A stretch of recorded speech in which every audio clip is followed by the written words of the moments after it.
Des morts mystérieuses dans l'entourage d'Hillary Clinton. Le 8 novembre 2016, les élections américaines vont se terminer avec le choix d'un nouveau président ou d'une nouvelle présidente. Comme tous les candidats précédents, Hillary Clinton et Donald Trump montrent au peuple un visage pacifique et ils promettent la paix mondiale. Cela n'a rien à voir avec la réalité, et le passé d'Hillary Clinton le montre clairement. Car c'est elle qui a soutenu la guerre en Irak avec beaucoup de zèle sous George Bush. De même, quand elle était ministre des Affaires étrangères sous Barack Obama, elle a joué un rôle clé dans les attaques de l'OTAN contre la Libye. Elle s'est aussi montrée ennemie jurée de l'Iran et elle a dit en 2008 « Si je deviens présidente, nous attaquerons l'Iran ». Il est sûr et certain que nous allons voir ce que Donald Trump et Hillary Clinton entendent par paix mondiale. En voici un petit aperçu. Depuis juin 2016, les cas de décès se multiplient dans l'entourage d'Hillary Clinton. Les 6 hommes, dont les noms suivent, sont morts parce qu'ils ont essayé de révéler les pratiques criminelles des Clinton. John Ash, ancien président de l'Assemblée générale des Nations unies entre 2013 et 2014, aurait dû être un témoin pour des transferts d'argent illégaux de l'homme d'affaires chinois Zhang vers le comité démocrate sous le président Bill Clinton.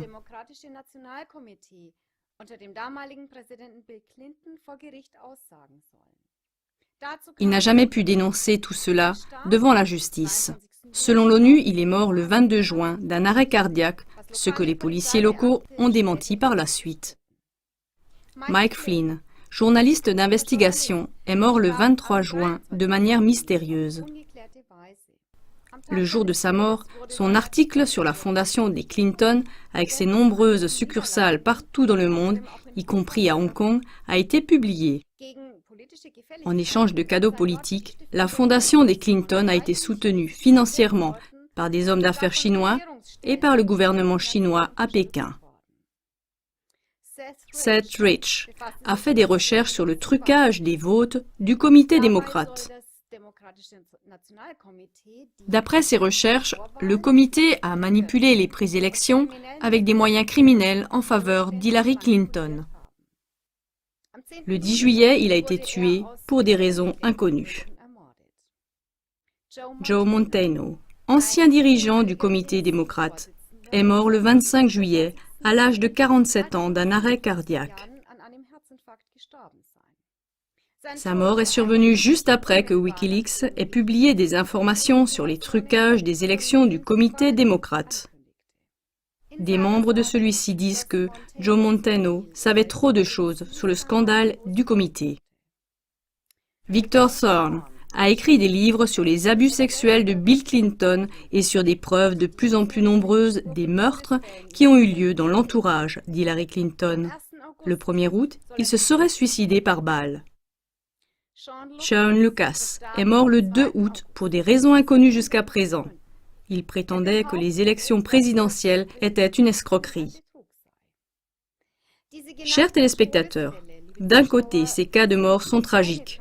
Mais d'un autre côté, ce qui est aussi tragique, c'est que les grands médias occidentaux n'en parlent pas. Et c'est exactement pour cette raison que la question se pose de savoir s'il s'agit seulement de coïncidences tragiques ou bien d'une conspiration qu'on ne peut plus nier.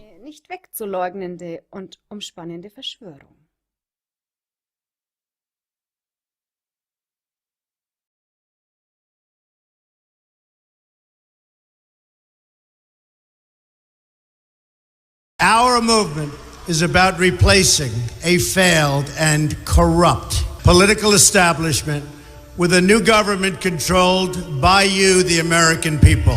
The Washington establishment and the financial and media corporations that fund it exist for only one reason: to protect and enrich itself. The establishment has trillions of dollars at stake in this election. For those who control the levers of power in Washington and for the global special interest, they partner with these people that don't have your good in mind. Our campaign represents a true existential threat like they haven't seen before. This is not simply another 4-year election. This is a crossroads in the history of our civilization that will determine whether or not we, the people, reclaim control over our government. The political establishment that is trying to stop us is the same group responsible for our disastrous trade deals, massive illegal immigration, and economic and foreign policies that have bled our country dry. The political establishment has brought about the destruction of our factories and our jobs as they flee to Mexico, China, and other countries all around the world. It's a global power structure that is responsible for the economic decisions that have robbed our working class, stripped our country of its wealth, and put that money into the pockets of a handful of large corporations and political entities. This is a struggle for the survival of our nation, and this will be our last chance to save it. This election will determine whether we're a free nation or whether we have only the illusion of democracy, but are in fact controlled by a small handful of global special interests rigging the system, and our system is rigged. This is reality. You know it, they know it, I know it, and pretty much the whole world knows it. The Clinton machine is at the center of this power structure. We've seen this firsthand in the WikiLeaks documents, in which Hillary Clinton meets in secret with international banks to plot the destruction of U.S. sovereignty in order to enrich these global financial powers, her special interest friends, and her donors. Honestly, she should be locked up.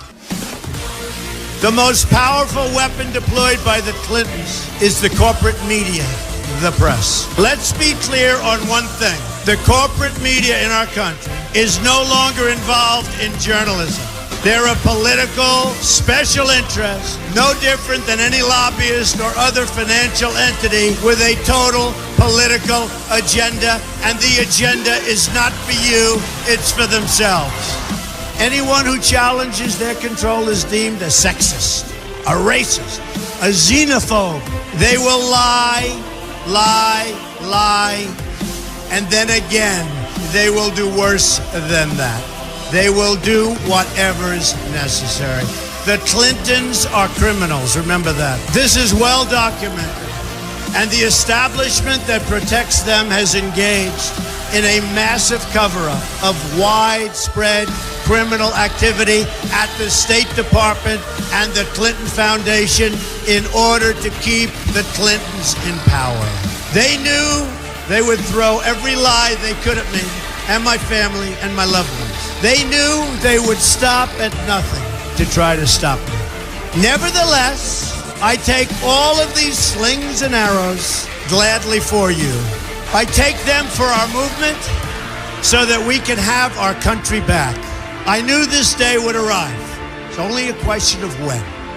And I knew the American people would rise above it and vote for the future they deserve. The only thing that can stop this corrupt machine is you. The only force strong enough to save our country is us. The only people brave enough to vote out this corrupt establishment is you, the American people. Our great civilization has come upon a moment of reckoning. I didn't need to do this, folks, believe me. I built a great company, and I had a wonderful life. I could have enjoyed the fruits and benefit of years of successful business deals and businesses for myself and my family, instead of going through this absolute horror show of lies, deceptions, malicious attacks. Who would have thought? I'm doing it because this country has given me so much, and I feel so strongly that it's my turn to give back to the country that I love. I'm doing this for the people and for the movement, and we will take back this country for you, and we will make America great again.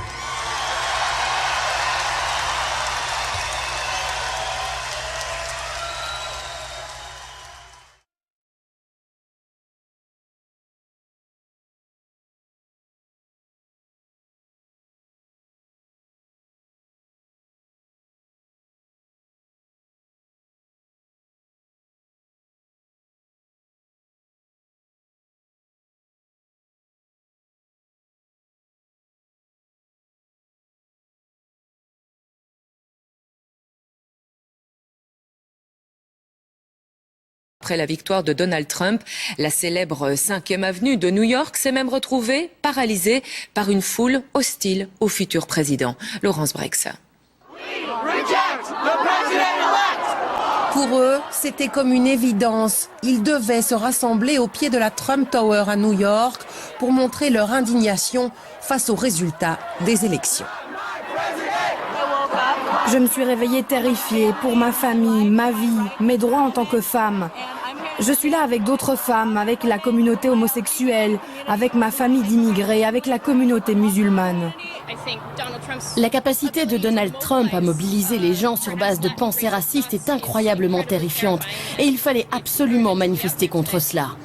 Autre lieu très symbolique de rassemblement, la Maison Blanche à Washington. Ici, ce sont des chants et de la fraternité qui s'opposent à Donald Trump. Nous ne voulons pas combattre la haine par la haine et protester de cette manière envoie un message bien plus fort. Je suis terrifiée. Je viens d'une famille de réfugiés politiques de Cuba et je suis très reconnaissante envers ce pays de nous avoir acceptés. Je suis terrifiée. À Chicago aussi, une foule a protesté au pied d'un hôtel appartenant aux milliardaires. Sur la côte ouest, les anti-Trump ont aussi envahi les rues. 6000 personnes ici à Oakland, en Californie, où le rassemblement a été plus musclé, avec des poubelles en feu, des projectiles lancés vers les forces de l'ordre et des vitrines de magasins vandalisées. À Los Angeles, une autoroute a carrément été bloquée par les manifestants qui se sont aussi rassemblés avec des slogans très hostiles au futur président. La mobilisation était la même dans des dizaines d'autres grandes villes américaines. Programme de Donald Trump, l'immigration, thème central de sa campagne. Il a entre autres promis la construction d'un mur à la frontière mexicaine. Il en discutera avec le président mexicain. Une rencontre est déjà prévue entre les deux hommes. En attendant, la population mexicaine exprime toutes ses craintes. Frédéric Gersdorf. Tijuana. Des milliers de Mexicains passent ici la frontière légalement en poste, mais aussi illégalement pour entrer aux États-Unis. Un flux de clandestins que Donald Trump veut endiguer avec un mur de 1600 km. Souvenez-vous. Nous allons construire un grand mur le long de la frontière sud et le Mexique payera pour le mur à 100%. Des propos de campagne va-t-il passer aux actes?